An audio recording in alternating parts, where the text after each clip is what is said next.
continuación, con ustedes, de la voz del pastor Wellington Kimi, con el tema El juicio final.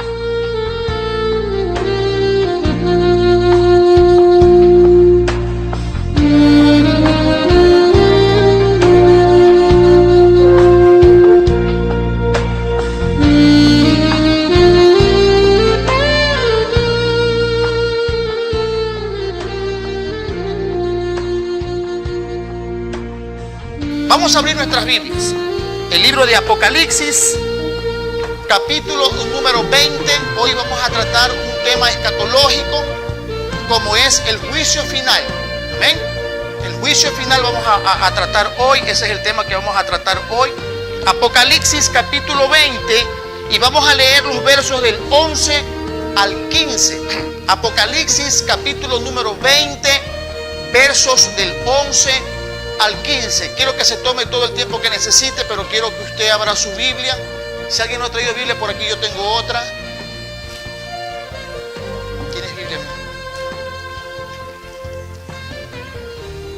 Apocalipsis capítulo número 20. Apocalipsis es el último libro de la Biblia. Capítulo número 20. Vamos a leer los versos del 11 al verso número 15. Dígame amén para que yo sepa que usted está ya en el lugar. Leemos la Biblia, la palabra de Dios, en el nombre del Trino Dios, Padre, Hijo y Espíritu Santo, y dice de la siguiente manera, y leo: y vi un gran trono blanco y al que estaba sentado en él, de delante del cual huyeron la tierra y el cielo, y ningún lugar se encontró para ellos. Y vi a los muertos grandes y pequeños de pie ante Dios, y los libros fueron abiertos, y otro libro fue abierto, el cual es el libro de la vida, y fueron juzgados los muertos por las cosas que estaban escritas en los libros según sus obras. Y el mar entregó los muertos que habían en él, y la muerte y el Hades entregaron los muertos que habían en ellos, y fueron juzgados cada uno según sus obras. Y la muerte y el Hades fueron lanzados al agua de fuego. Esta es la muerte segunda. Y el que no se halló inscrito en el libro de la vida fue lanzado al lago de fuego. Como dije al principio, hoy voy a hablar, con la ayuda de mi Señor y su Espíritu Santo, sobre este tema escatológico. Ustedes tienen que saber que la escatología es la ciencia que se encarga del estudio, ¿verdad?, de aquellos eventos bíblicos o divinos que sucederán en días postreros. A eso se refiere cuando hablamos de escatología bíblica. Amén. La escatología, reitero, para los que están copiando, la escatología consiste, ¿verdad?, o es la ciencia que nos ayuda en el estudio de aquellos acontecimientos divinos, bíblicos, que sucederán en tiempos posteriores. Ahora, al hablar del juicio final, es un evento bíblico, divino, que debe suceder en el postrer tiempo. ¿Estamos de acuerdo? Entonces, el tema del juicio final es un tema escatológico. ¿Estamos de acuerdo, verdad? Ahora bien, ¿por qué es que se le llama a este juicio el juicio final? Yo pregunto, a ver, que me ayude alguien con alguna idea. ¿Por qué se le llama a este juicio el juicio final? ¿Aló? Porque es el último. Quiere decir que si se está hablando de un juicio último, deben haber otros antes que este, ¿verdad que sí? Entonces vamos a hablar de los otros 7 juicios divinos que están en la Biblia. Y luego remataremos el estudio hablando del último juicio o del juicio final, que corresponde al juicio delante del trono de Dios. ¿Estamos de acuerdo? Bien, cuando hablamos nosotros de los 7 juicios de Dios, tenemos que nosotros hacer uso de la palabra para que ella nos vaya confirmando este tema, ¿no? Esta teoría. Bendito sea el Señor. Ahora, yo quiero que usted abra su Biblia en Ezequiel 18:4. Vamos a dejar que la Biblia nos enseñe a nosotros, ¿verdad?, por qué es que se habla del juicio final, y vamos a hablar de un primer juicio que ya se dio en la Biblia y está registrado en las Santas Escrituras, ¿verdad?, que se llama el juicio del pecado. Amén. ¿Cuál es el primer juicio? El juicio del pecado. Para esto yo he puesto aquí Ezequiel 18:4. Y luego estaremos leyendo Romanos 3:23. Vamos a ver qué dice Ezequiel 18:4. Y alguien busca Romanos 3:23. Ezequiel 18:4. Ya. Sí, por favor. He aquí que todas las almas son mías, como el alma del Padre, así el alma del Hijo es mía. El alma que pecare, esa morirá. Dios está diciendo a través del profeta Ezequiel que todas las almas le pertenecen ¿a quién? Le pertenecen a Dios. Obviamente que hay muchas almas que están esclavizadas por el pecado. Son esclavas del pecado. Yo había hablado eso en una reunión pasada. No sé si eran con los que me acompañan ahora o con los que vienen los días lunes. Amén. Entonces, estas almas aún necesitan ser redimidas. Y yo hablaba de lo que significa la palabra redimir. Es comprar por precio algo que a mí no me pertenece, que le pertenece a otra persona, ¿verdad? En las ferias de esclavos, los amos, los señores se acercan con una bolsa de dinero, revisan la condición física del esclavo y redimen al esclavo. Amén. Hay quienes redimen al esclavo, pagan el precio que vale el esclavo al que lo tiene como esclavo y luego que lo recibe como propiedad suya, le entrega la carta de libertad y le dice al esclavo, eres libre, puedes irte. Eso es redimir. ¿Estamos de acuerdo? Eso es redimir. Eso es lo que hizo nuestro Padre Dios con cada uno de los que tenemos a Cristo en nuestro corazón. Ahora bien, Ezequiel dice que todas las almas le pertenecen a Él. El alma del Padre, el alma del Hijo, le pertenecen a Él. Pero Él dice, a manera de sentencia, que aunque son de Él, el alma que pecare tiene que morir. Ahora, ¿qué dice Romanos 3:23 con relación a Ezequiel 18:4? Casi dice lo mismo. Porque la paga del pecado es muerte. Esa es la condena. Amén. ¿Cuándo es que se dio el primer juicio del pecado? Cuando Adán y Eva pecaron en el huerto en el Edén. ¿Estamos de acuerdo? A ellos se le dio una orden y particularmente a Adán. Le dijeron a él, o Dios le dijo a él, de que de todo árbol del huerto podría comer. Pero no podía comer del árbol que estaba en el centro del huerto. Y le dijo, mira, te advierto que del día que tú de él comieres, ciertamente morirás. Le estaba dando una advertencia con sentencia. Si tú haces lo que yo quiero, vas a vivir eternamente. Pero si no lo haces, morirás. Acuérdese que hay dos clases de muerte. Muerte física y muerte espiritual. Muerte física corresponde obviamente a la cesación de toda actividad humana sobre la faz de la tierra. La muerte espiritual es vivir separado de Dios. Hay muchos muertos que caminan por aquí. ¿Por qué digo esto? Porque no tienen a Cristo en su corazón. Están muertos en su delito y pecado, dice las Sagradas Escrituras. Ahora bien, este es el juicio de Dios sobre el pecado que el hombre estaba ejecutando. Iban a recibir por el pecado la muerte. Pero Juan 3:16 dice algo importante que tenemos que recordarlo ahora. Porque de tal manera amó Dios al mundo, que ha dado a su Hijo unigénito para que todo aquel que en Él cree no se pierda, mas tenga vida eterna. Pero ¿cómo es que Dios puede salvar al hombre sin romper este juicio o esta ley que Él mismo estableció? ¿Usted me está entendiendo? Él dice que la paga del pecado es muerte. Él dice también, ¿verdad?, que todas las almas son de Él, pero el alma que pecare debe morir. ¿Cómo puede entonces Él salvar a su perfecta creación sin romper esta ley? Présteme atención. ¿Cómo puede Él cumplir este juicio o salvar al hombre sin romper esta ley? ¿Cómo usted se imagina que lo puede hacer? Con el arrepentimiento. Pero hay algo más importante. Le voy a poner un ejemplo. Dos jóvenes crecen, se desarrollan y son vecinos del mismo barrio. El uno se convierte en un prominente juez y el otro en un muy reconocido ladrón. En cierto momento de la vida de estos dos personajes ficticios, por cierto, el ladrón comete un delito y va preso.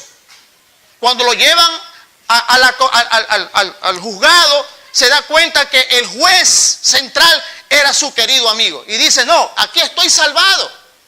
Aquí mi amigo, mi gran amigo, mi amigo de la niñez, que yo soy seguro que él me ama y me considera, no me va a condenar. Pero oh sorpresa del ladrón, su amigo, en cumplimiento de lo que él tenía y representaba, lo condena. Y él dice, el ladrón dice, me ha traicionado mi amigo no me ha amado, mi amigo es un traidor, me ha traicionado. Y lo llevan a la celda donde iba a cumplir su condena. Pero oh sorpresa del ladrón, que luego que le dan la sentencia, le dan la condena, su propio amigo, el juez, el comisario, baja a la celda, saca su billetera y paga la fianza y lo hace libre. Eso es lo que ha hecho Cristo, para Dios, para no romper su ley. Él dice en su palabra que toda alma que peque debe morir. Pero ¿cómo entonces puede salvar al hombre sin romper esta ley? Es por eso que Él envió a Jesucristo, a su único Hijo, a morir en la cruz del Calvario, para que todo pecador que esté bajo este juicio de pecado, si cree en Él, sea salvo. Pero ya se ha dado un primer juicio. Ese es el juicio del pecado. Bajo este juicio todavía se encuentran todos y cada uno de los que todavía han hecho caso omiso a la invitación de Jesucristo. Venid a mí, todos los que estáis trabajados y cargados, y yo os haré descansar. ¿Estamos de acuerdo? Entonces, nos estamos dando cuenta que este es el primer juicio. ¿Cuál? El juicio del pecado. Entonces, vamos a seguir nosotros con este asunto, ¿verdad? Yo quiero que usted abra su Biblia en Eclesiastés 7:20. Eclesiastés.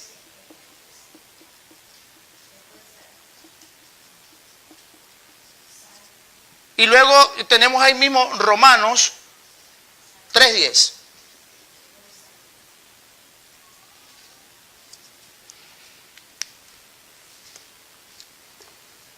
Vamos a fijarnos en la condición en la que se encuentra el hombre en este tiempo. ¿Y qué es lo que lo hace reo de este juicio de pecado? Veamos lo que dice Eclesiastés 7:20, mientras otro busca Romanos 3:10.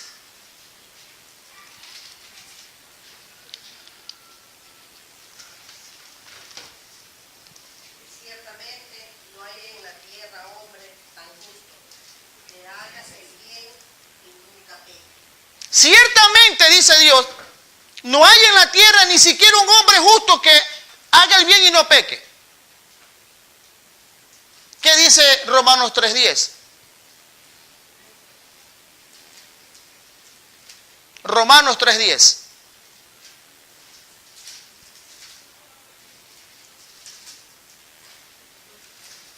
Romanos 3:10.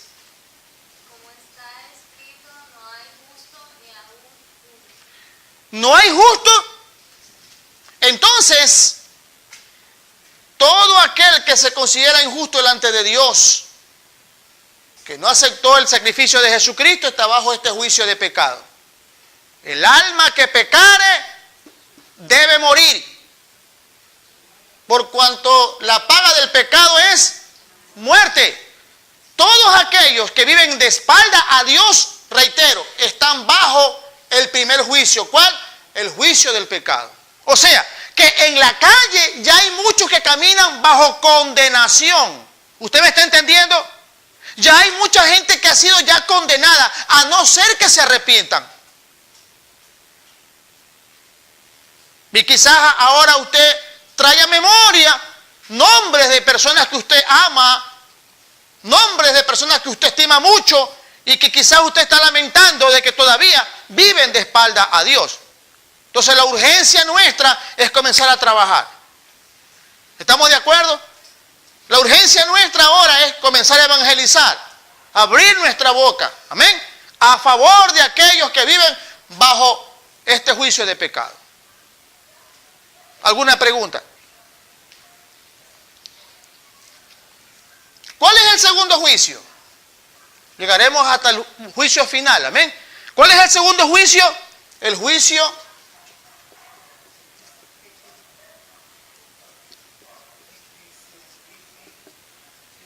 post-muerte.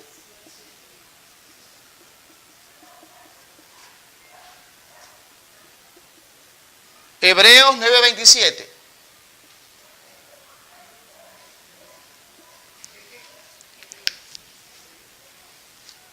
¿Qué dice Hebreos 9:27?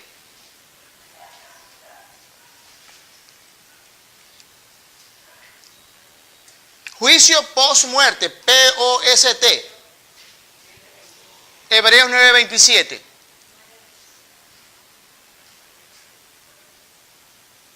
Después de 2 Timoteo está Hebreo.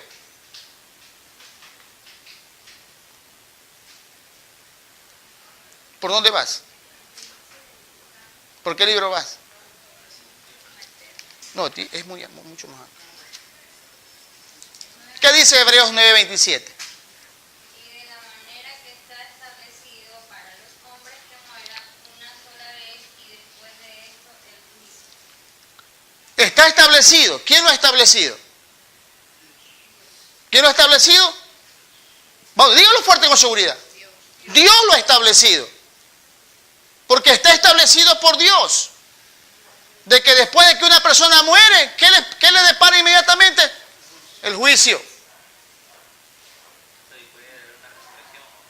¿Perdón?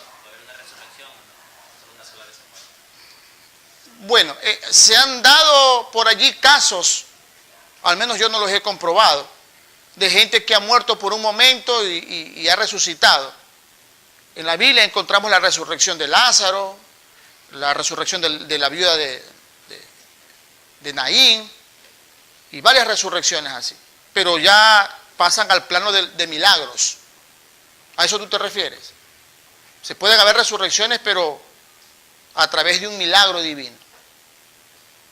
Pero no es que se lo entierra y luego, porque tendríamos que hablar ya de otro tema, ¿no? De una reencarnación, y tendríamos que dirigirnos para otro lado. Pero sí pueden haber resurrecciones, pero a través de un milagro. ¿Estamos de acuerdo? Cuando una persona clínicamente es ya considerada como muerta, alguien ha ido, gente de Dios, ha puesto la mano, ha orado y ha vuelto a la vida. Eso sí ha ocurrido. Bíblicamente tenemos nosotros allí varios ejemplos de resurrección. ¿Estamos de acuerdo? Entonces la Biblia sí habla, y tenemos la que siempre nosotros, la que más conocemos. ¿Cuál es? La de Lázaro, ¿verdad que sí? Que fue resucitado por el mismo Cristo de la gloria. Amén. Entonces, cuando una persona muere, es inmediatamente presentada a juicio delante de Dios y juzgada. ¿Qué se establece en ese juicio? Saber a dónde va esa persona. Si va al cielo o va al infierno. Infierno, tema que ya habíamos nosotros hablado, creo, el domingo pasado, ¿verdad que sí? Yo les dije a ustedes que bíblicamente nosotros conocemos dos destinos finales, no hay más. No podemos hablar de purgatorio, no podemos hablar seguramente de nada, porque esas son cosas que no existen. Anda, dile a tu amigo que le baje el volumen a ese radio, haz el favor. Sí puedes hacer eso. No, sí es amigo de él. Amén. Entendemos que hay dos destinos finales, ¿verdad que sí? Cielo e infierno. Cuando una persona muere, es presentada inmediatamente a juicio para establecer a qué lugar va. Eso lo establece Dios. ¿Estamos de acuerdo? Eso lo establece Dios. Ahora bien, si ha muerto en Cristo y ha dado testimonio de una vida cristiana buena, ejemplar, estamos seguros los que quedamos en la tierra de que se va a la presencia del Señor, se va al cielo, ¿verdad? Se va a la vida eterna, bendito sea el Señor. Pero lamentablemente nosotros tenemos que decirlo, de personas que han muerto sin Cristo, lamentablemente pues el destino de ellos es otro lugar que nosotros bien conocemos cuál es. Amén. Entonces, se muere una persona, es presentada a juicio, está establecido por Dios de que el hombre muera una sola vez y después de esto inmediatamente juicio. Si rechazó el evangelio de Jesucristo, ¿verdad? Esa persona debe ser condenada. Esa persona va a ir al infierno. Salmos 9, libro de los Salmos, Salmos 9, verso 16 al verso 17. Salmos 9, verso 16 al verso 17. Salmos, libro de los Salmos, capítulo 9, verso 16 al 17.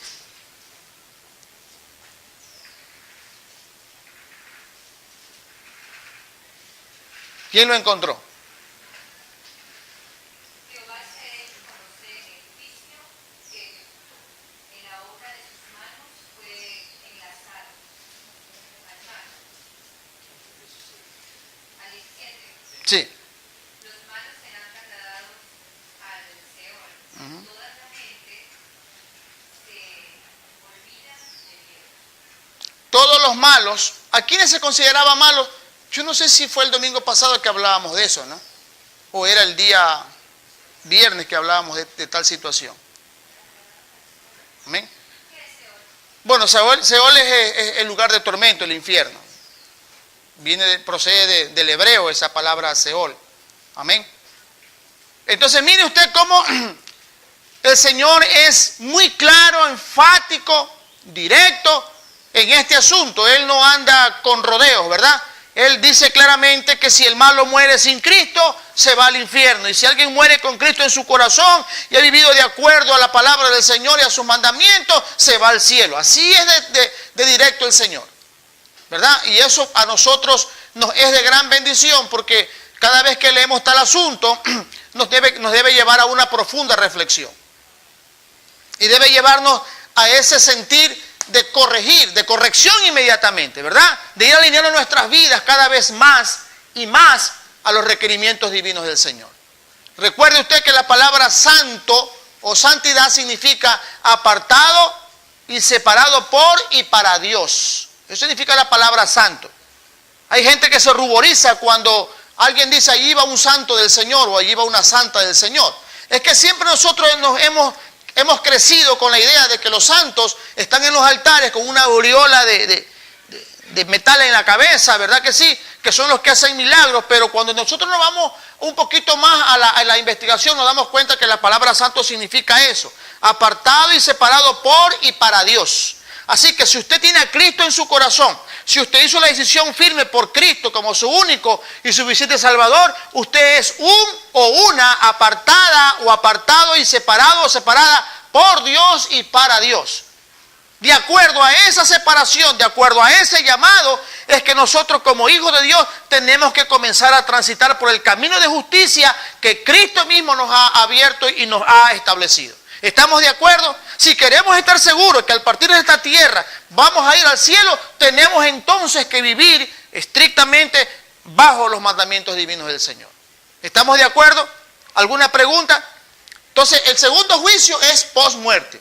Si yo muero, ¿a dónde voy después de que yo me muera? Eso es una responsabilidad muy mía, ¿verdad? Obviamente que nadie quiere morirse, todos queremos vivir.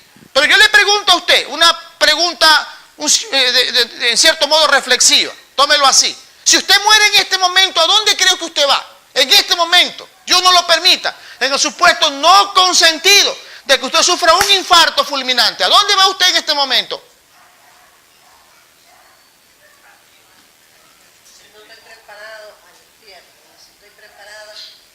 Ahora, ¿qué significa la palabra preparación o estar preparado, no?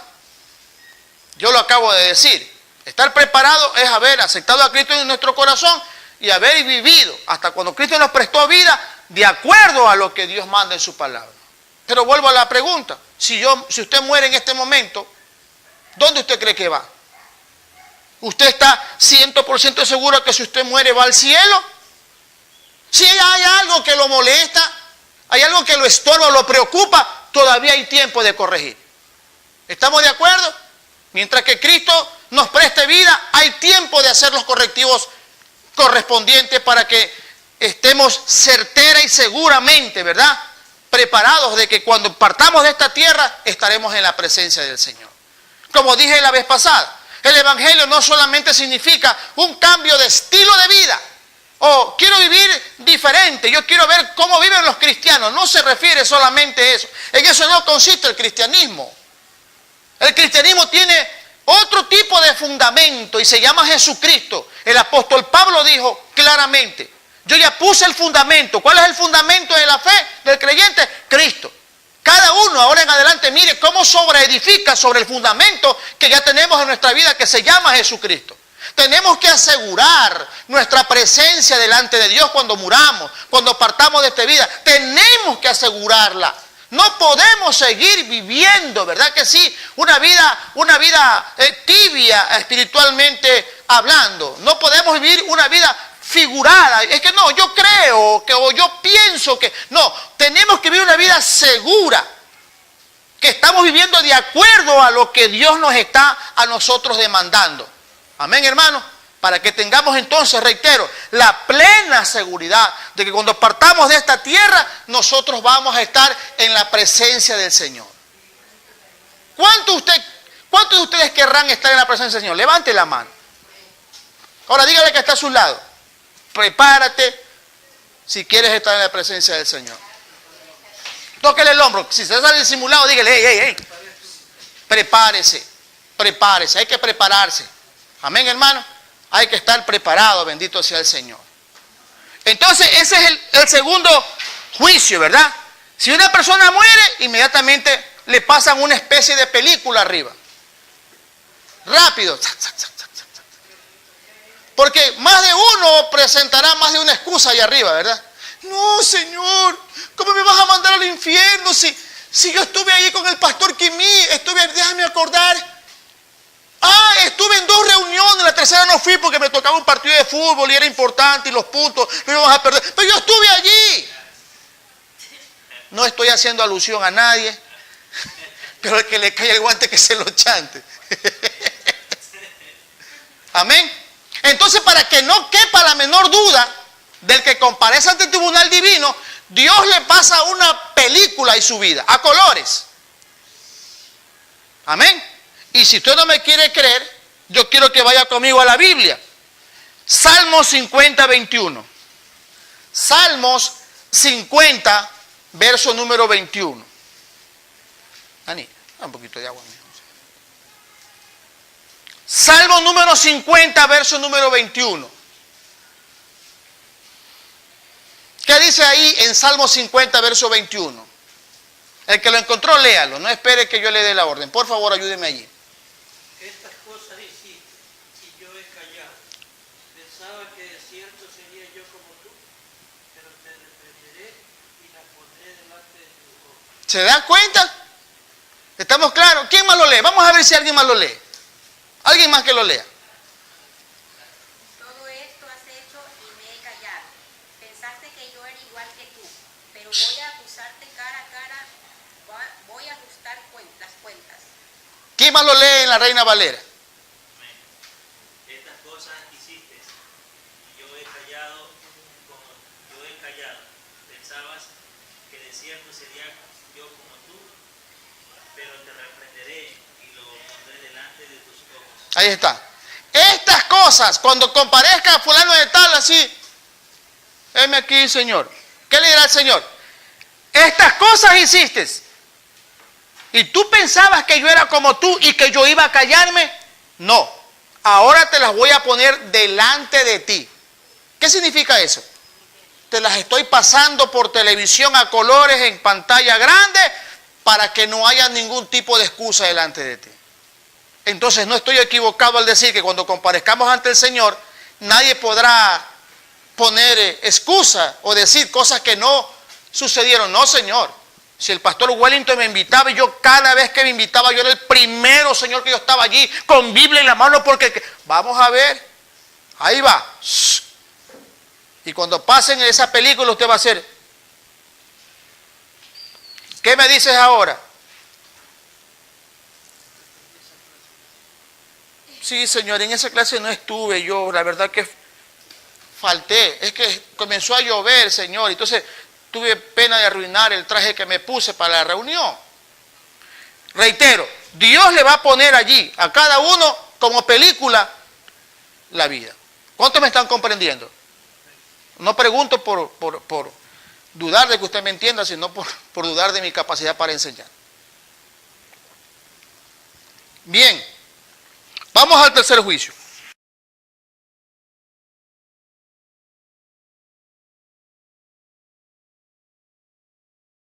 El juicio de las naciones.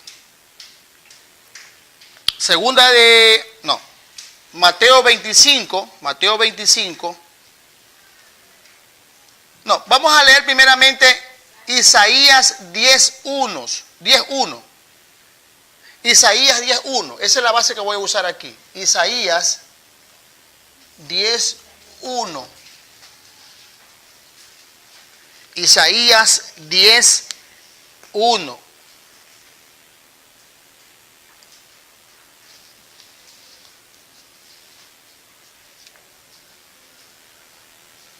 Sí, léalo, por favor.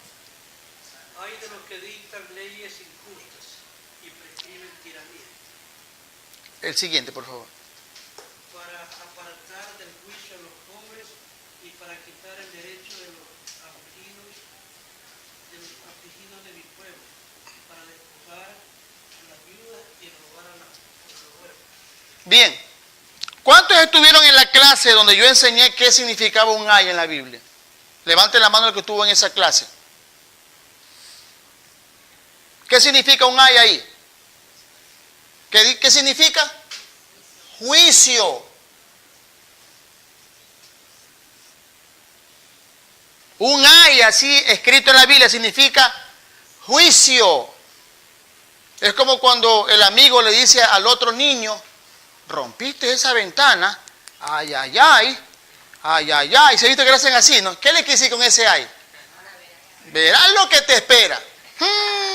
Donde te cojan, papito lindo. Entonces, ¿qué significa un ay? Juicio. Por favor, leamos nuevamente Isaías 10:1. Hay de ustedes que dictan leyes injustas y publican decretos intolerables. Hay de aquellos que dictan leyes contra el cristianismo. Hay de aquellos que dictan leyes para impedir que se lea la Biblia en los colegios y en las escuelas. Hay de aquellos que dictan leyes a favor del casamiento entre hombres o entre mujeres. Hay de aquellos que dictan leyes a favor del aborto. Hay de aquellos. ¿Qué significa? Juicio. Amén. Es por eso que vamos a llegar al juicio final, al séptimo. Porque ya han sucedido y seguirán sucediendo muchos juicios hasta que lleguemos al juicio final. ¿Ah? Hay de aquellos hijos que se levantan contra los padres. Hay de aquellos que hacen maldad. Hay de aquellos violadores. Hay de aquellos asesinos. Hay de aquellos secuestradores. Hay de aquellos que cogen niños y los abren, ¿verdad? Como si fueran liebres para sacar sus pequeños órganos y venderlos. Hay de aquellos que trafican con mujeres. Hay de aquellos que trafican con droga, perdiendo y llevando a la muerte paulatina, pero segura, a jóvenes, a niños, a niñas, a señoritas, en las escuelas, en los colegios. Hay de ellos. Están bajo juicio. ¿Estamos de acuerdo? Están bajo juicio. Bendito sea el Señor. Amén. Leyes que se dictan a favor de la inmoralidad, leyes que se dictan a favor de la impunidad. ¿Cuántos crímenes que se han dado, por lo menos en nuestro medio, que han quedado en la más completa impunidad?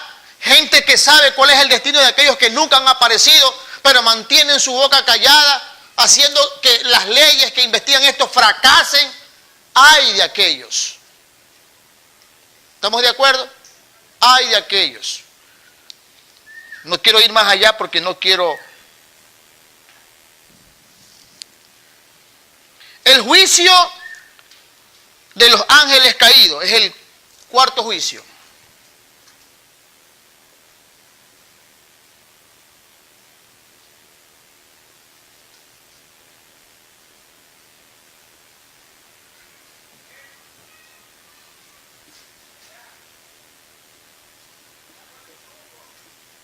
Si no entiende algo, avíseme, porque yo escribo medio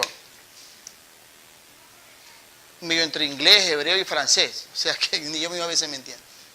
El juicio de los ángeles caídos. 1 Corintios 6:3. 1 Corintios 6:3.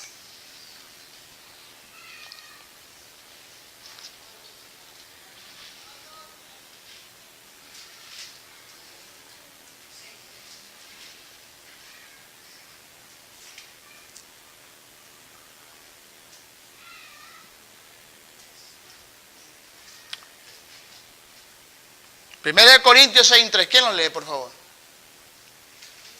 no sabéis que hemos de juzgar a los ángeles cuando mandan las cosas de esta vida?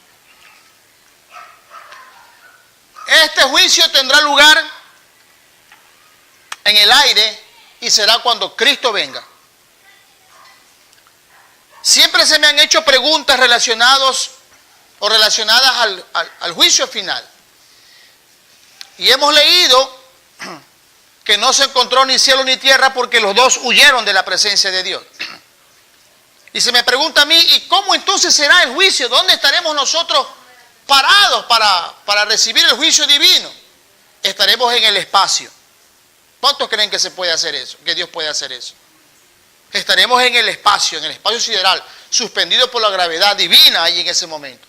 Todos compareceremos. Todos, ser humanos de todas las naciones, de todo el planeta, tendrá que comparecer ante el tribunal de Cristo. Millones de personas. ¿Estamos de acuerdo? Millones de personas. Entonces, este juicio de los ángeles caídos tendrá lugar en el aire cuando Cristo venga a reinar a la tierra, porque hay algo que está escrito en Isaías 24. Isaías 24, versos 21 y 22. Isaías 24, versos 21 y 22.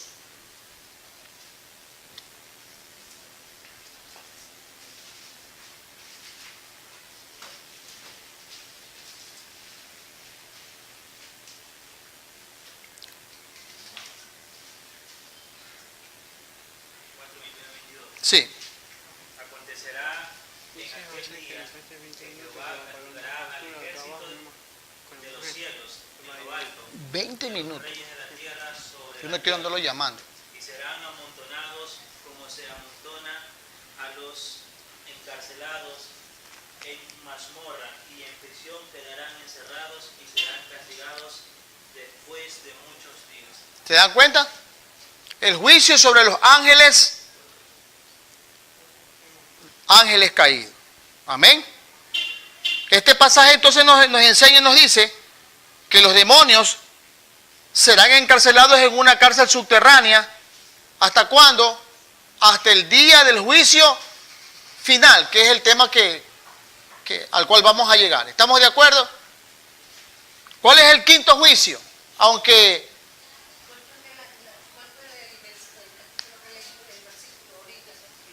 Isaías. Ya, el otro juicio es el juicio de Satanás.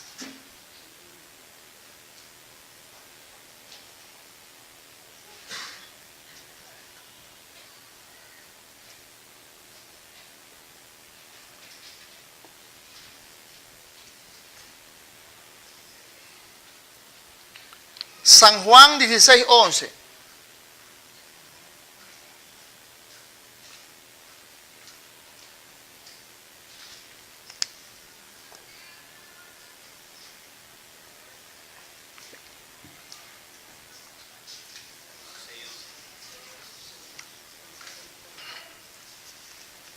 San Juan 16:11. ¿Qué dice allí? Y de juicio por cuanto el príncipe de este mundo ha sido ya. Como le decía hace un momento, ya Satanás fue juzgado. Y como ha sido juzgado, ya fue sentenciado. Podemos nosotros usar varias citas bíblicas para demostrar en el momento en que recibe el juicio divino. Pero yo creo que la cita bíblica que está más de acuerdo a este tema es aquella que está en el libro del profeta Isaías, cuando dice que Cristo vio cómo Satanás descendía de los cielos a la tierra como fuego. Desde el momento en que Dios destrona a Satanás y lo envía a la tierra, se cumplió el juicio divino sobre Satanás. Lo destituyó. ¿Ustedes saben cuál era el trabajo de Luzbel en el cielo? Ustedes saben que Satanás era el ángel más hermoso de todos los ángeles. Ustedes saben que Satanás o Luzbel o Lucifer era el ángel vestido con todas las piedras más preciosas que inclusive el hombre todavía no conoce arriba allá en el cielo. ¿Sabían ustedes que Luzbel o Lucifer era el ángel que estaba muy cerca del trono de Dios, trabajando directamente con el Señor en las huestes celestiales? ¿Sabían ustedes que Lucifer o Luzbel era uno de los ángeles o era el ministro principal de la alabanza en el cielo dirigida hacia Dios? ¿Qué fue lo que causó que Dios emitiera juicio y condenación eterna sobre Satanás? Que Satanás quiso ser igual que Dios. Se enseñoreó por su belleza, se subió en él el orgullo, la altivez y quiso destronar a Dios, quiso ser como Dios, y Dios entonces lo envía del cielo a la tierra, a ese lugar que estaba todavía desordenado y vacío. Antes de que Dios comience a ordenar la tierra, ya Satanás estaba en esa tierra desordenada y vacía. ¿Estamos de acuerdo? ¿Qué es lo que hasta este momento Satanás está usando como estrategia, como arma para destruir principalmente a la juventud? ¿Saben ustedes qué cosa es? Es lo que más sabía hacer en el cielo: los menesteres de la música. Ustedes como jóvenes se dan cuenta y conocen qué tipo de música escucha la juventud en este tiempo. ¿Cuántos han escuchado esa música? Levanten la mano. ¿Es que es inevitable escuchar? Raúl no, este hombre, oiga, si ya no tiene que estar aquí sino en el cielo.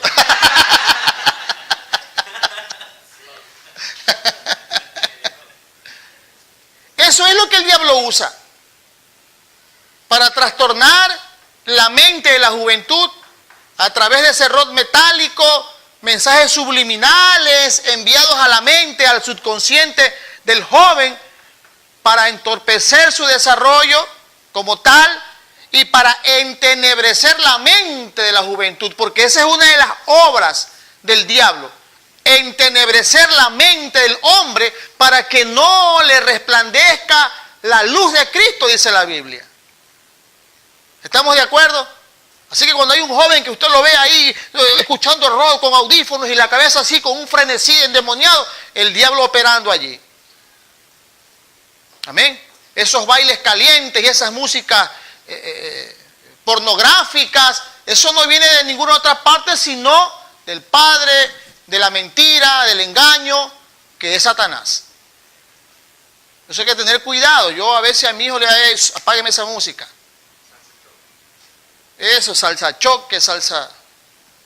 Toda esa música es usada por el diablo. ¿Estamos de acuerdo? Por eso hay que tener cuidado con lo que se escucha. Compre música cristiana. Ponga en su celular, en la memoria de su celular, música cristiana. Ande con audífonos si usted quiere y puede, escuchando música cristiana. Ponga allí, escuche algo bueno en su casa. Si los jóvenes tienen o los hermanos tienen su recámara, su alcoba donde duermen, allí su siditera, ponga música cristiana. Ahora escuchando música de adoración, lea la Biblia escuchando música de adoración. Usted tiene que aprender a establecer un ambiente o una disciplina espiritual que es importante para el desarrollo y el crecimiento de cada creyente. Usted no puede leer la Biblia ahora y escuchar rock metálico más luego. Usted no puede comenzar a leer la Biblia, orar y escuchar por allí las bachatas y esas cosas que por aquí, que contra la pared y contra el piso y contra... Usted no puede hacer eso. La Biblia dice que nadie puede servir a dos señores a la vez, porque o le sirve al uno o aborrece al otro. Si usted es un cristiano, sírvele al Señor, camine con el Señor, haga lo que el Señor le manda y comience a separar de esas cosas que usted considera, que usted debe considerar como nocivas para su relación con Dios.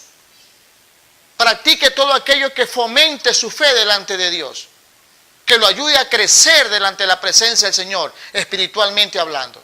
Lea la Biblia, comparta con gente cristiana, no comparta con gente que no conoce al Señor. No estoy diciendo que usted se haga enemigo de todo el mundo, pero mantenga una distancia prudencial. ¿Por qué? Porque qué bueno podemos escuchar de gente que no conoce a Dios. El libro de los Proverbios dice que una mala conversación corrompe una buena costumbre. O las malas conversaciones corrompen las buenas costumbres. ¿Estamos de acuerdo? Comience a frecuentar usted con gente cristiana, con gente que le anime, con gente que le estimule a la fe.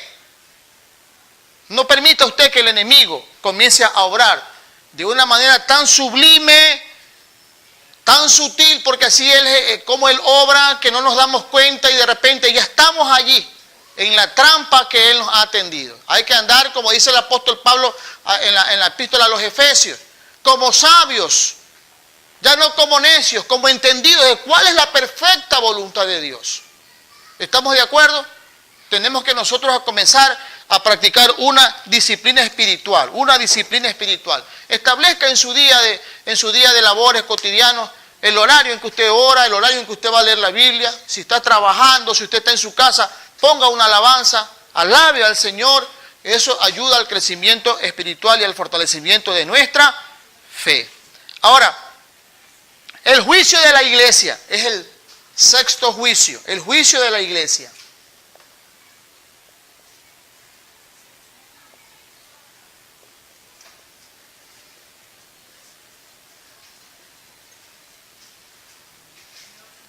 ¿De la iglesia? Sí, de la iglesia. Nosotros tenemos que comparecer también ante el tribunal de Cristo. No es porque somos cristianos, ¡ay! Ya me exoneró el Señor. No. También tenemos que presentar, esto no es como en el colegio, ¿no? 20 en los 3 trimestres. Deme su hoja nomás, váyase nomás, no haga el examen. Me exoneraron. No tengo que pasar el examen. No, así no es allá arriba. Nosotros también tendremos que comparecer ante el tribunal del Señor. ¿Estamos de acuerdo? ¿Cuándo será este juicio? Este juicio será cuando Cristo venga a llevar a su iglesia. O inmediatamente después del rapto, como se conoce. ¿Estamos de acuerdo? Allí. ¿Pero cómo con la iglesia? Sí. Sí. Porque cuando Cristo venga, viene por su iglesia. Así dice la Biblia, hermano Palacio. Sí dice, ¿no? Cristo vendrá por su iglesia. Ahora, el problema es detenernos e interpretar qué significa ser parte de la iglesia. ¿Y quién es parte de la iglesia? Para que conociendo esto, entonces nosotros estemos seguros que cuando Cristo venga por su iglesia, yo voy a ser levantado. ¿Por qué? Porque yo soy parte de esa iglesia. No vaya a ser que estemos un domingo 500 almas en un lugar alabando al Señor, con tremendos equipos de música, tremendas orquestas, bien perfumados con los mejores ternos, y Cristo viene por su iglesia. De los 500 se fueron 300 y los 200, ¿qué pasó? Sería desesperante eso, ¿no? No sé cómo catalogar o qué nombre ponerle si esto me ocurriera a mí o esto le ocurriera a usted. ¿Estamos de acuerdo? Porque cristiano no es aquel que solo conoce la Biblia, sino el que vive la Biblia, el que practica la sana doctrina del Señor. Cristianos no es simplemente el que pertenece a un grupo selecto de una organización eclesiástica cristiana, sin importar el letrero. Porque Cristo no viene por letreros, los letreros se van a quedar allí. La iglesia del Señor está regada en todo el mundo. Él levantará cristianos de China, de África, de la India, de Egipto, de París, de Francia, de Ecuador, de Quito, de Chilintomo, de Pascuales. Donde quiera que esté un hombre o una mujer que ha rendido su vida a Cristo, será levantado por el Señor. Pero no así los cristianos que se preocuparon solamente de ir los domingos a la iglesia con Biblia bajo el brazo como desodorante, se aprendieron 3, 4 coros, pero saliendo del recinto eclesiástico hicieron lo que quisieron con su vida. Esa gente se va a quedar. ¿Ah? ¿O no? Pregúntale a que está solo hoy. ¿Tú te vas al cielo cuando venga Cristo? Va, pero, tóquele el hombro, tóquele el hombro. Vamos, tóquele el hombro. O dígale, oye, allá arriba te espero. Dígale, oye, arriba te espero. Mejor es así porque si no, allá nos vemos, dígale, oye, allá nos vemos. ¿Estamos de acuerdo? Entonces, la idea de conformar o ser parte de estos grupos, ¿verdad? No es que, uy, es que ese pastor enseña cosas que yo no... No. Usted viene aquí con el propósito de informarse más. Yo lo que hago es impartir la información, procésela, pero deje que esa información se haga parte de su misma vida. Viva lo que Dios le está enseñando. Usted debe estar plenamente seguro de que usted es la iglesia que Cristo viene a levantar. Que sería un tema también de exposición, ¿verdad? ¿Quién es verdaderamente parte de la iglesia de Cristo? Porque hay quienes se ufanan, ¿no? Ah, no, vea, yo soy pentecostal MI y nosotros somos los mejores. Puede ser. Otro dice, no, nosotros somos bautistas y los bautistas, cada uno trata de poner en lo más alto posible su iglesia y su letrero. Cuando Cristo dice, no pierdan en tiempo en eso. Eso a mí me tiene sin cuidado. Yo no vengo por iglesias lujosas, yo no vengo por letreros ni denominaciones, yo vengo por gente que ha vivido mi palabra. Que ha vivido por fe y con fe en el Señor. Los recintos eclesiásticos se quedarán con todos sus lujos. Los letreros se quedarán allí, luces de neón y luces especiales, luces LED. Cada uno quiere poner su mejor letrero. A Dios eso no lo impresiona.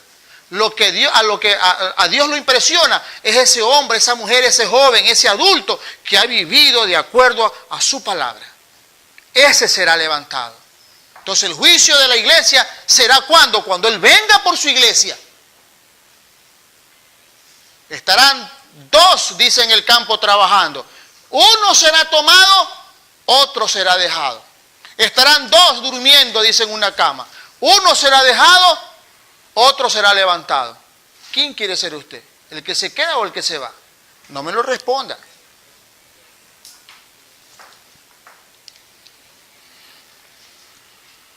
Amén. ¿Qué dice Mateo 25, 19?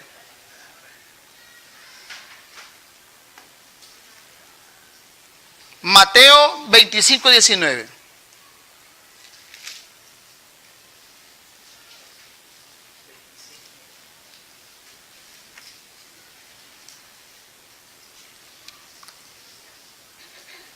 San Mateo 25, 19.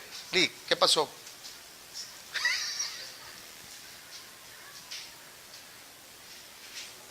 Después de mucho tiempo vino el Señor de aquellos siervos y arregló cuentas con ellos.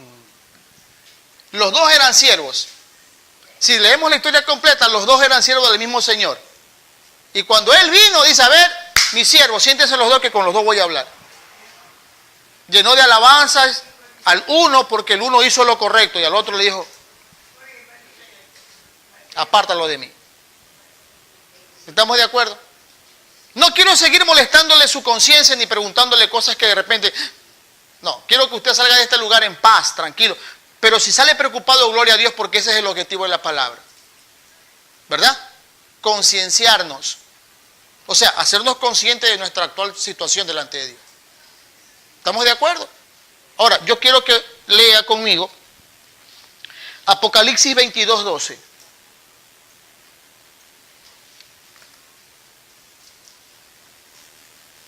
Apocalipsis capítulo 22, versículo número 12. He aquí yo vengo pronto y mi galardón conmigo para recompensar a cada uno según sea su obra.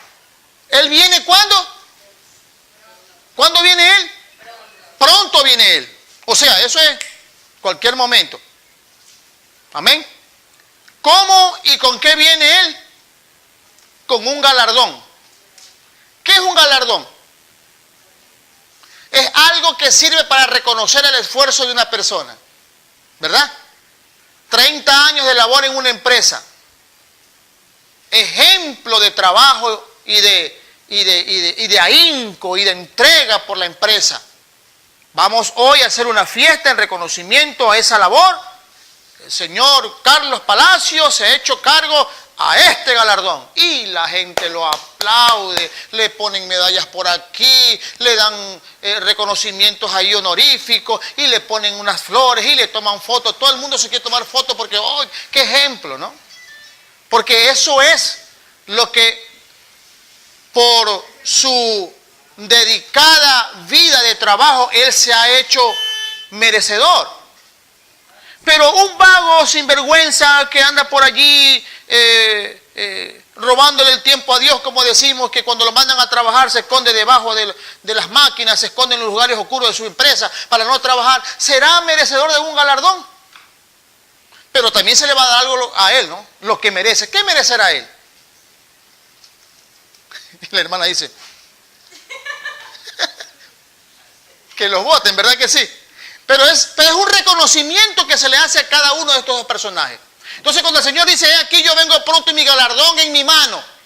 O sea, vengo a reconocer con algo que yo traigo al verdadero creyente. ¿Estamos de acuerdo? Entonces, se le dará de parte de Dios alabanzas, porque la Biblia dice que al que honra, honra, y al que respeto, respeto, y le dará honra el Señor a aquellos cristianos que se han portado bien. Pero aquellos cristianos que vivieron un evangelio mentiroso, un evangelio fariseico, ¿se le dará un reconocimiento como al otro? Seguramente que no. Serán destituidos de la gloria de Dios, no tendrán parte con Dios. Porque reitero que aunque estuvieron dentro de una iglesia, no fueron parte de la iglesia. Amén. Es importante congregarse, sí. Pero más importante que congregarse simple y llanamente es ser parte de la iglesia que Cristo viene a buscar. Porque la iglesia no es el espacio físico donde un grupo de personas se reúne a alabar a Dios. La iglesia somos nosotros. ¿Estamos de acuerdo? Usted es la iglesia, yo soy la iglesia. Todo hombre y toda mujer que alaba y glorifica el nombre de Dios, esa es la iglesia. Los recintos eclesiásticos se quedarán aquí en la tierra para refugio de aquellos cristianos que se quedarán para pasar los efectos terribles de la gran tribulación. Servirán, dice, como escondite y como refugio, porque ahí sí querrán estar de día y de noche en la iglesia. Pero ya será tarde. ¿Ah? ¿Estamos de acuerdo? Entonces la iglesia sí, juicio sí.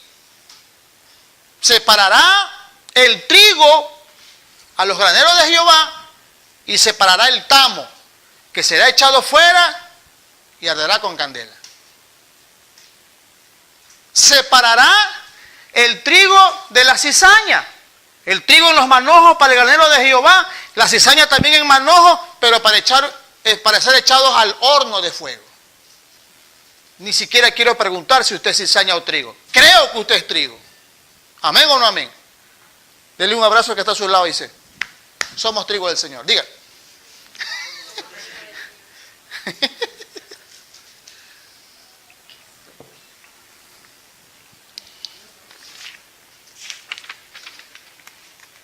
Bien. Obviamente que aquí no dice que no todos los cristianos recibirán galardones o coronas. Amén. No todos. Vamos al último juicio, ¿verdad? Apocalipsis 20:11. El juicio final.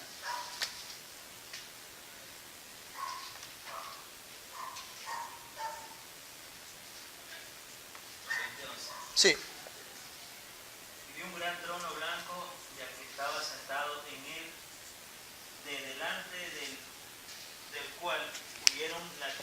el cielo, y ningún lugar se encontró para ellos. ¿Cuándo será este juicio? Según la Biblia y lo que se lee, será después del milenio. El milenio es otro tema que lo vamos a tratar Dios mediante el próximo domingo. Yo quiero que usted no se desespere. O sea, yo sé que usted tiene muchas preguntas de temas que van a salir aquí, pero yo se los voy a ir explicando paso a paso, o sea, para que no tengamos como una especie como de licuadora en la cabeza, ¿no? Porque a veces dar un poquito de una cosa, un poquito de otra cosa, a la final uno no tiene claro nada. Pero yo el próximo domingo les voy a hablar sobre el milenio, así que no se pierda la clase del próximo domingo. Amén. Yo estoy diciendo que este juicio final será después del milenio. Usted, obviamente que la pregunta inmediata es, oye, ¿qué es el milenio? Yo se lo voy a explicar el próximo domingo. Si usted no viene el próximo domingo, no espere que yo se lo explique otra vez porque no lo voy a hacer. ¿Estamos de acuerdo? Ya, entonces usted tiene que ser también responsable con las cosas del Señor. Entonces este juicio será después del milenio o de los 1000 años, ¿verdad? Las naciones se levantarán contra Dios y bajará fuego del cielo y consumirá a los rebeldes. Apocalipsis 29. ¿Qué dice Apocalipsis 29? Y subieron sobre la anchura de la tierra y rodearon el campamento de los santos y la ciudad amada, y de Dios descendió fuego del cielo y los consumió. A los rebeldes, ¿verdad que sí? A los que recalcitrantemente se oponen al Evangelio de Jesucristo. Hay gente que aborrece al Evangelio de Jesucristo, ¿verdad?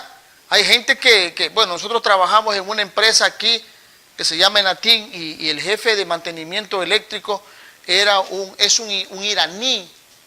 Ellos leen el Corán y es de esa raza de gente terrorista que hace bombas y explosiona aviones y todas esas cosas. Oiga, y nos hizo votar a nosotros. A Freddy, a mí, a mis cuatro hijos y a mí. No le hacía problema a nadie porque se enteró que éramos cristianos. Fíjese usted. El ingeniero Raciel Chan, que nos llevó a trabajar, lo han llamado nuevamente a la empresa, hay que hacer un trabajo muy grande allí, y él ha manifestado que el personal que trabaja con él somos nosotros mismos. ¿Y por qué que no nos llevan todavía? Porque él está luchando allá contra ese iraní. Porque odian a los cristianos. Hay una gran persecución allá, en el noroccidente del mundo, contra los creyentes. Ellos son los que adoran a Mahoma y el que habla contra Mahoma lo siguen a muerte, le echan ácido en la cara, los descuartizan, los sentencian a muerte, los degollan públicamente. Son gente atroz. Entonces todo eso es lo que nosotros tenemos que entender, ¿no? En el día del juicio final, esa gente rebelde, esa gente mala, dice que será consumida con fuego que Dios enviará del cielo. Amén. Entonces tenemos que entender, ellos llaman la guerra santa, ellos matan a los judíos, a los cristianos, ellos los matan allá, los degollan. No sé cuántos de ustedes han visto por televisión gente así amarrada, con un cuchillo en el cuello y les hacen decir cosas que de verdad no sienten, y le cortan la yugular y ahí le dan un tiro en la cabeza. Así es esa gente. Son gente que se oponen, ¿verdad? Toda aquella gente que se opone al Evangelio, que se opone al cristianismo, que le hace mal a los cristianos, que odia a los cristianos, para el Señor son considerados como rebeldes.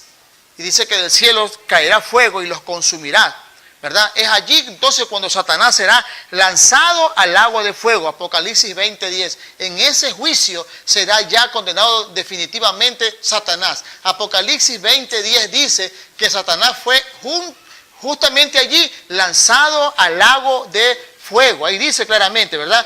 Y el diablo y los que engañaban fueron lanzados al lago de fuego y azufre, donde estaba la bestia, el falso profeta, y serán atormentados de día y noche por los siglos de los siglos. Amén.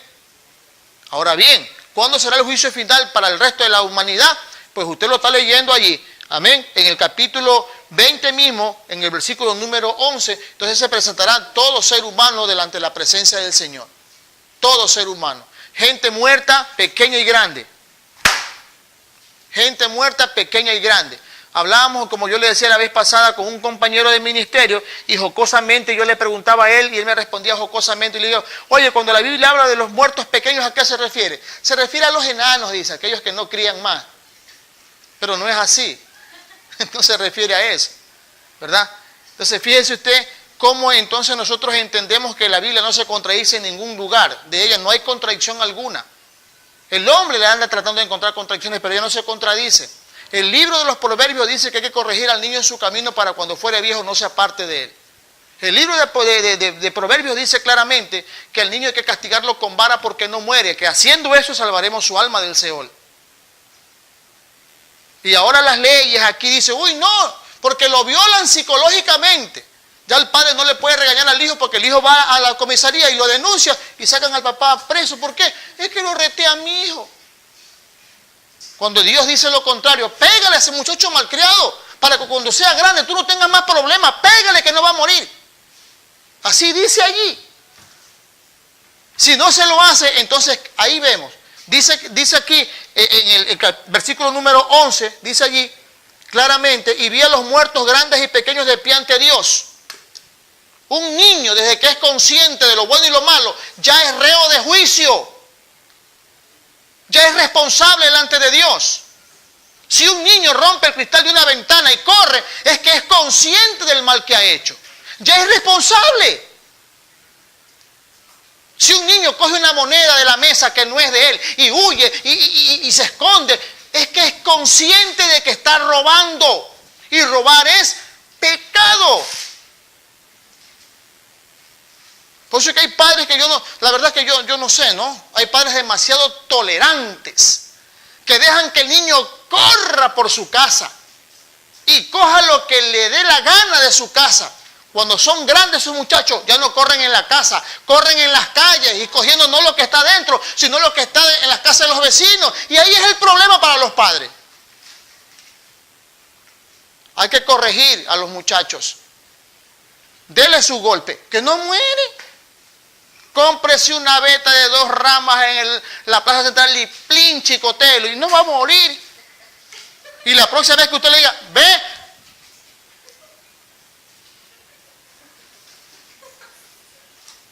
estará librando su alma del Seol. Ya tengo un látigo yo allí, porque tengo 3 nietos que van a nacer de golpe y le voy a dar. ¿Ah? Para que crezcan como tienen que crecer. ¿Estamos de acuerdo? Entonces, delante de él, la Biblia dice claramente que el mar entregó sus muertos. Y la muerte entregó sus muertos. O sea, los sepulcros se abrirán. Y con el poder divino de Dios, esos esqueletos tomarán nuevamente forma humana. No me pregunten cómo lo hará Dios porque no lo explica.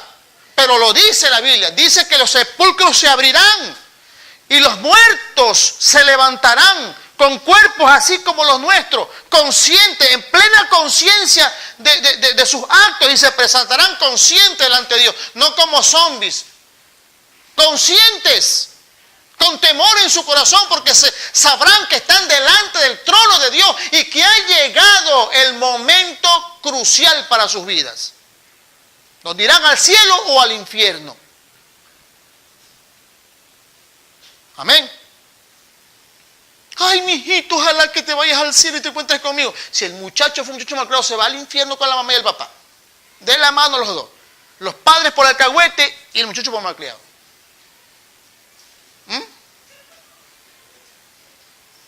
¿Qué le parece? Ay, ya se fue ya se fue a descansar, pobrecito, si era buena gente. Fumoncito era. Mío ladrón por ahí, pero buena persona. Es que no hay muerto malo. Todo muerto es bueno.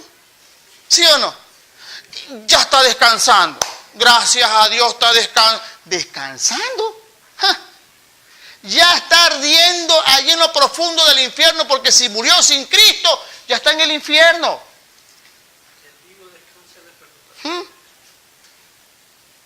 Allí comienza su tormento recién. Por eso es que yo le exhorto a usted, y se lo haré siempre que usted venga aquí.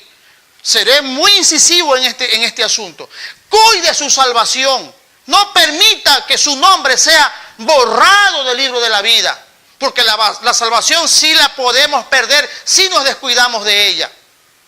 Por ahí anda un grupo de locos diabólicos marcándose los 3-6 en las frentes, en las manos, en los dedos, en los pies y diciendo que la salvación no se pierde y que son salvos, siempre salvos. Mentira del diablo. Si usted se descuida, su nombre va a ser borrado. Y qué sorpresa. Que usted esté en la iglesia alabando a Cristo, confiando que su nombre está allá, cuando usted es candidato para ir para abajo. Viva la vida de cristiano que Cristo le llamó a vivir. Dígale que está a su lado, asegura tu salvación.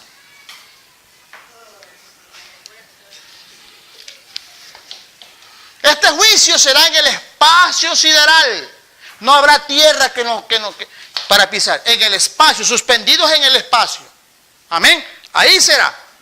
Comprobamos esto porque cuando Cristo aparezca desaparecerá la tierra. Aquí dice, esa tierra antigua y ese cielo antiguo desaparecieron y no se encontró lugar para ellos, ¿verdad? Las personas estarán en el espacio. Apocalipsis 20, versos 11 y 12. 20, 11 y 12. ¿Qué dice ahí? Y vi un gran trono blanco y el que estaba sentado en él, de delante del cual huyeron, ¿qué cosa? La tierra y el cielo, y ningún lugar se encontró para ellos. Si no hay tierra y cielo, ¿dónde vamos a estar parados? En el espacio. ¿Usted cree esto? Allí estaremos nosotros. Allí estaremos nosotros. ¿Quién juzgará? Cristo será el juez. ¿Quién será el que está en el trono? El Hijo de Dios, nuestro Cristo amado, nuestro eterno y bendito Salvador. Él será el que juzgue, 2 Timoteo 4:1.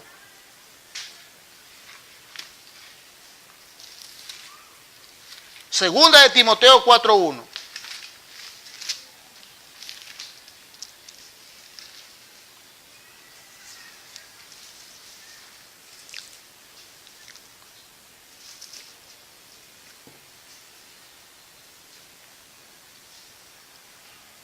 ¿Qué dice allí?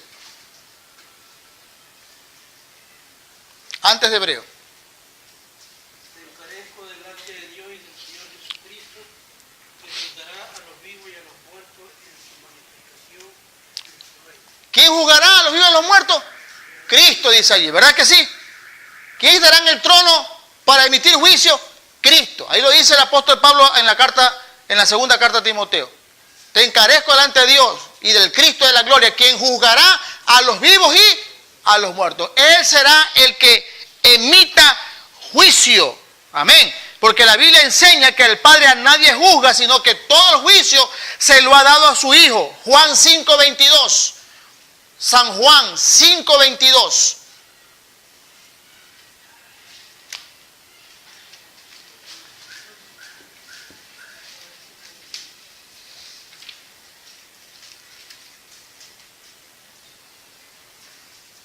San Juan 5:22.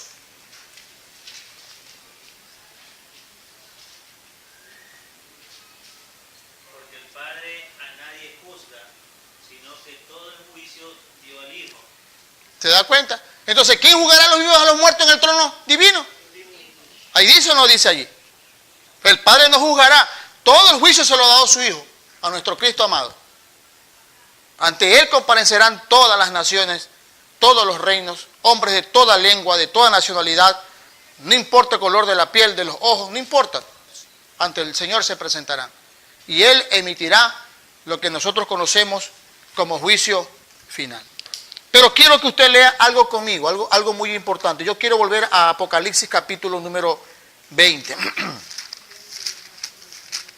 A manera de conclusión, Apocalipsis capítulo número 20.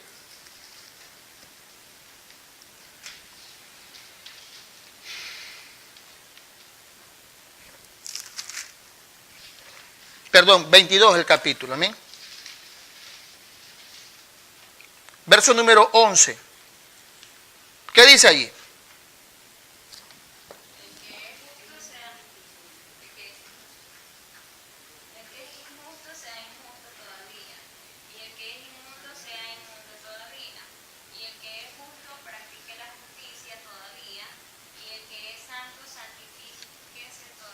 En otras palabras, si hay algún injusto que no quiere saber de Dios, sea injusto si usted quiere. ¿Estamos de acuerdo? Si por allí hay un justo que se considera justo, practique la justicia. No solamente diga que es justo. ¿Me estoy explicando? Practique la justicia todavía. Pero algo importante dice más abajo. ¿Qué dice más abajo allí? El que es santo. Ya no habla de solamente justos. Santo significa apartado y separado por Dios y para Dios. Recuerde usted esto. Ahora, si yo soy un separado y apartado de Dios y para Dios, dice, si tú eres santo, santifícate. ¿Qué dice allí? ¿Qué significa eso? ¿Qué es lo que me está pidiendo Dios? Que me aparte más del mundo y de su maldad. ¿Estamos de acuerdo? Que me aparte más de lo que yo considero nocivo para mi relación con Dios. No puedo vivir sumergido bajo los requerimientos de la sociedad que yo conocí sin Cristo. No puedo. Porque la sociedad actual, para que tú seas parte de ella, te va a obligar a que tú pienses como piensa ella. ¿Sí o no? Que tú hables como ella habla. Que tú hagas lo que ella quiere que tú hagas y que tú vistas como ella quiere que tú vistas. Por eso es que usted en la calle ve a esos hombres con esos pelos engomados así, otros con el pelo que parecen iguana, otros que parecen alfiletero con fierros hasta en el alma. Es que si no se hacen eso, la sociedad a la que pertenecen no los acepta. ¿Por qué es que la sociedad actual y moderna ve como raro a un joven cristiano?